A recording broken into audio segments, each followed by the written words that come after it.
Just got back from touring wedding venues. I believe I spent $40. Hi and welcome back to my channel.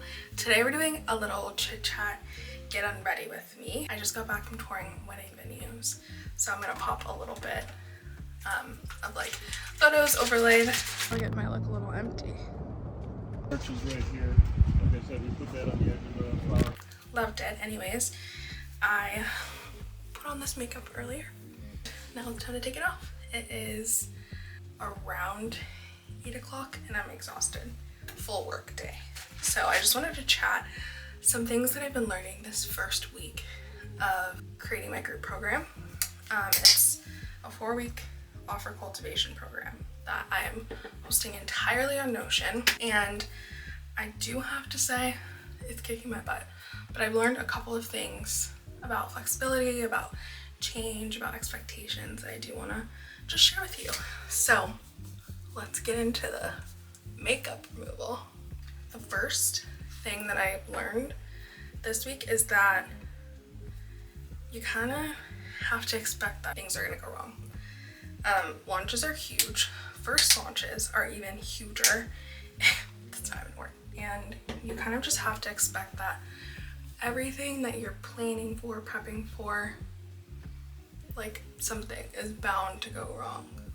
For me, a small thing that went wrong is my graphics, man. Like having to download, realize something's wrong, tweak it, download it again. I'm surprised I still have space on my laptop. It's insane. Just like really annoying things like that. And you kind of have to learn how to pivot really quickly and without much fuss, because if you're fussing about pivoting quickly in the moment, you're gonna get nowhere, and it's gonna take you so long to accomplish any task. It's insane. So that's the first thing. The second thing I wanted to talk about is like anticipating sales and that whole process. So I go off of industry standard in coaching because, like I said, this is my first offer. It's not that I don't have experience, it's just my first time creating a coaching container. And so industry standard is, I believe, 1% to 2% or something like that. I go like 1%. And what I realized was my audience was nowhere near big enough to support the kind of launch that I wanted to have, to support the amount of money that I wanted to make for this launch. And I had to make the decision of, do I have full faith that I'm going to be able to grow my audience by 100 people to be able to meet my sales goals, or do I need to do ads? So I chose to do ads. I can go in way further detail in a future video if you guys would like that, but I boosted one of my reels that I had planned strategically to be the reel that I was gonna boost in advance. And so I had posted it, let it sit for a day, and then boosted it, and set really specific parameters for the ad. And I believe I spent $40 across 3 or 4 days. I'll have to look, but within that time I gained 80 followers. And since that ended, I gained 10 more, which is insane with an audience of my size and how long I've been trying to grow my audience. That has been a really big lesson for me that I'd love to go into depth about, because it was kind of insane and nerve-wracking. Being willing to like invest in a launch is something that I'm learning, that launching isn't necessarily free. It can be, but sometimes if your goals are of a certain caliber, it's not going to be free. And to kind of expect that and anticipate it and move on. Decide to pay or not pay, and decide what's worth it, what has like the highest ROI for you, and then move on. That's definitely something that I've been learning.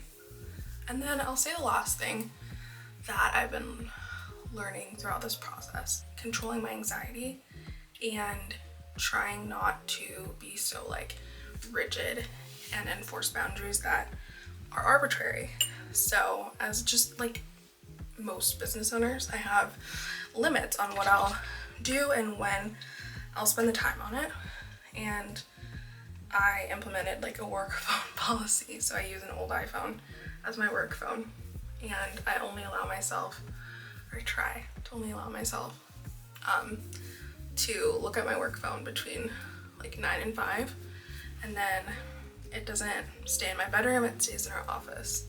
And that's been really helpful, and I had to implement that during the ad process because things were so nerve-wracking for me that I was waking up in the middle of the night to check Instagram, which is next level anxiety.